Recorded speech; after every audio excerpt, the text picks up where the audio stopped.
सिंधु घाटी सभ्यता एक ऐसी सभ्यता जो सदियों से मिट्टी में दबी हुई थी। इसका पुनरुदय 20वीं सदी में हुआ, जब पुरातत्वविदों को हिंदुस्तान और पाकिस्तान के भूमि में कुछ ऐसे अवशेष मिले जो आम नहीं हुए। ये अवशेष एक ऐसी सभ्यता की ओर इशारा कर रहे थे जो बहुत प्राचीन और विकसित थी। हड़प्पा और मोहनजोदड़ो ये दो प्रमुख स्थान थे जिसके माध्यम से इस सभ्यता का पता चला। ये खोज एक बड़ा संगफत थी कि भारतीय उपमहाद्वीप का इतिहास हमारे सोच से कहीं ज्यादा पुराना है। इस सभ्यता का फैलाव बहुत विस्तार से हुआ था। पश्चिम में बलूचिस्तान से लेकर पूरब में उत्तर प्रदेश तक और उत्तर में जम्मू कश्मीर से लेकर दक्षिण में गुजरात तक। सिंधु नदी के किनारे बसा होने के कारण इसे सिंधु घाटी सभ्यता का नाम दिया गया। ये सभ्यता करीब 2500 ईसा पूर्व से 1900 ईसा पूर्व तक अपने चरम पर थी। इस सभ्यता का विस्तार और उसकी प्राचीनता देखते हुए ये बात स्पष्ट होती है कि ये कोई आम सभ्यता नहीं थी। ये एक ऐसी सभ्यता थी जिसके पास शहरों की योजना, विकसित खेती, धातु विद्या और एक लिपि थी जिसको अभी तक पढ़ा नहीं जा सका। सिंधु घाटी सभ्यता मेसोपोटामिया और मिस्री सभ्यताओं के साथ साथ पुरानी दुनिया की 3 प्रमुख सभ्यताओं में से एक मानी जाती है। इन सभ्यताओं की आपस में क्या रिश्ता थे, ये अभी भी एक शोध का विषय है। सिंधु घाटी सभ्यता के शहर अपने समय के हिसाब से बहुत अधिक योजनाबद्ध और विकसित हुए। इन शहरों में सड़कें एक दूसरे को समकोण पर काटते हुए एक जाल की तरह फैली हुई थी। घर ईंटों से बने होते थे और उनमें निकासी की अच्छी व्यवस्था थी।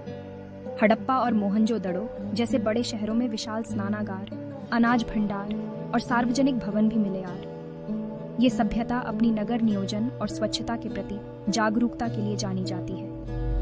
घरों में नहाने के लिए अलग कमरे और शौचालय होने के साथ साथ निकासी के लिए ढकी हुई नालियां भी थी। शहरों को 2 हिस्सों में बांटा गया था।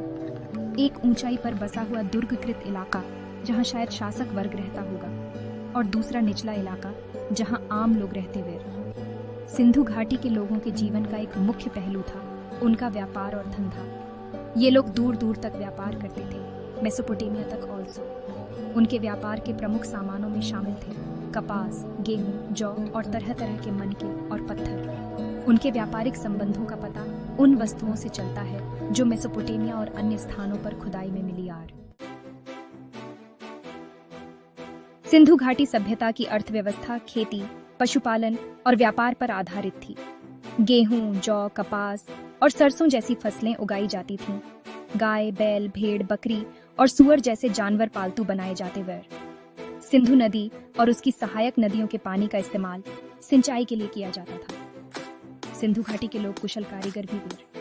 वे तांबे, कांसे और सोने जैसी धातुओं का इस्तेमाल करके तरह तरह के औजार, हथियार और आभूषण बनाते वे। उनकी मिट्टी के बर्तन भी बहुत प्रसिद्ध थे जिन पर सुंदर चित्रकारी की जाती थी। सिंधु घाटी के मोहरों पर बनी लिपि और चित्रकारी उनकी कला और तौनीक का प्रमाण देती है। सिंधु घाटी के लोग दूर दराज के इलाकों से व्यापारिक संबंध रखते हुए। मेसोपोटामिया के साथ उनका खासा व्यापार था। वे अपने सामान समुद्री और स्थलीय मार्गों से भेजते हुए। लोथल, जो गुजरात में स्थित है, एक प्रमुख बंदरगाह था। व्यापार के जरिए सिंधु सभ्यता समृद्ध और संपन्न बनी रही। सिंधु घाटी सभ्यता अपनी कला और शिल्प के लिए भी प्रसिद्ध थी। उनकी मूर्ति कला में मानव और पशुओं के आकृतियों को दर्शाया जाता था। मोहनजोदड़ो से मिली नर्तुई की मूर्ति और दाढ़ी वाले पुरुष की मूर्ति उनकी कला का उत्कृष्ट उदाहरण आर। मृत्तिका के बर्तन भी बनाए जाते थे जिन पर विभिन्न डिजाइन और चित्रकारी की जाती थी। सिंधु घाटी के लोगों की मोहरों का अपना एक अलग महत्व है। ये मोहरें विभिन्न प्रकार की जाती थीं और इन पर पशुओं, मानवों और देवताओं की आकृतियां बनी होती थी। इन मोहरों का उपयोग शायद व्यापार और पहचान के लिए किया जाता था। इन मोहरों पर बनी लिपि को अभी तक पढ़ा नहीं जा सका है, जिसके कारण इस सभ्यता के बारे में जानकारी प्राप्त करने में कठिनाई हो रही है। सिंधु घाटी के लोग आभूषण के भी शौकीन वेयर। सोने, चांदी, तांबे और पत्थरों से बने आभूषण मिले यार। ये आभूषण उनके सामाजिक दर्जे और समृद्धि को दर्शाते यार। सिंधु सभ्यता की कला और शिल्प उनकी रचनात्मकता और कौशल का प्रमाण देती है। धर्म और विश्वास, आध्यात्मिकता की झांकी। सिंधु घाटी सभ्यता के धर्म और विश्वास के बारे में अधिक जानकारी नहीं है, लेकिन पुरातात्विक प्रमाणों से पता चलता है कि ये लोग प्रकृति की पूजा करते हुए पशुपति महादेव की मोहर, जिसमें एक योगी आसन में बैठे हुए हैं, शिव की पुरानी मूर्ति मानी जाती है। इसके अलावा लिंग और योनि की पूजा के भी प्रमाण मिले यार। माता देवी की पूजा भी प्रचलित थी। महिलाओं की मूर्तियां जिसमें वो गर्भवती हैं या बच्चे को जन्म दे रही हैं, माता देवी की उपासना का संग ऑफ देती यार। पीपल के पेड़ की पूजा के भी प्रमाण मिले यार। पीपल का पेड़ शायद अमृता का प्रतीक माना जाता था। सिंधु घाटी के लोग मृत्यु के बाद के जीवन में भी विश्वास रखते हैं। कब्रों से मिले सामान से पता चलता है कि ये लोग मृत्यु के बाद भी जीवन चलता रहता है और मृत्यु के साथ खाने पीने की वस्तुएं और आभूषण दफनाते हुए। लिपि और भाषा रहस्य का ओंदा। सिंधु घाटी सभ्यता की लिपि अभी तक एक रहस्य बनी हुई है। ये लिपि चित्रलिपि के रूप में लिखी जाती थी, जिसमें हर चित्र का एक अर्थ होता था। अभी तक इस लिपि को पढ़ने में सफलता नहीं मिली है।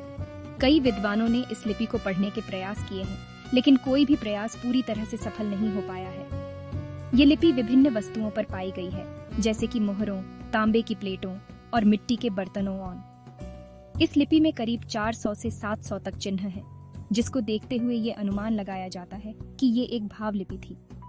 लेकिन जब तक ये लिपि पढ़ी नहीं जाती, तब तक सिंधु घाटी सभ्यता के बारे में हमारी जानकारी अधूरी ही रहेगी। कई विद्वानों का मानना है कि इस लिपि का संबंध द्रविड़ भाषा ओनिवार से हो सकता है, लेकिन अभी तक इस बात की पुष्टि नहीं हो पाई है। सिंधु घाटी की लिपि का रहस्य सुलझाना पुरातत्वविदों और भाषाविदों के लिए एक बड़ी चुनौती बनी हुई है। सिंधु घाटी सभ्यता में कई प्रमुख स्थान हैं। हड़प्पा और मोहनजोदड़ो, जो अब पाकिस्तान में स्थित हैं, इस सभ्यता के दो सबसे बड़े और विकसित शहर हैं। हड़प्पा से विशाल अनाज भंडार मिले हैं, जबकि मोहनजोदड़ो से विशाल स्नानागार मिला है। इन दोनों शहरों में नगर नियोजन और वास्तुकला के उत्कृष्ट उदाहरण देखने को मिलते हैं। लोथल, जो गुजरात में स्थित है, एक महत्वपूर्ण बंदरगाह था।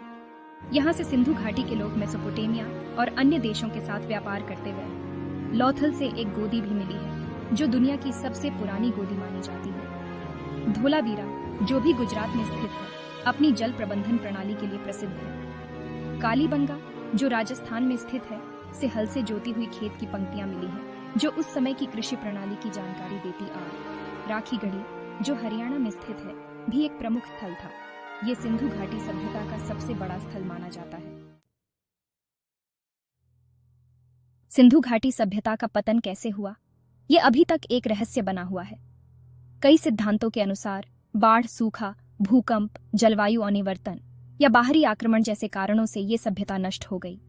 कुछ विद्वानों का मानना है कि सिंधु नदी के रास्ते में अनिवर्तन के कारण ये क्षेत्र शुष्क हो गया होगा, जिससे यहाँ के लोगों को दूसरे स्थानों पर जाने के लिए मजबूर होना पड़ा होगा।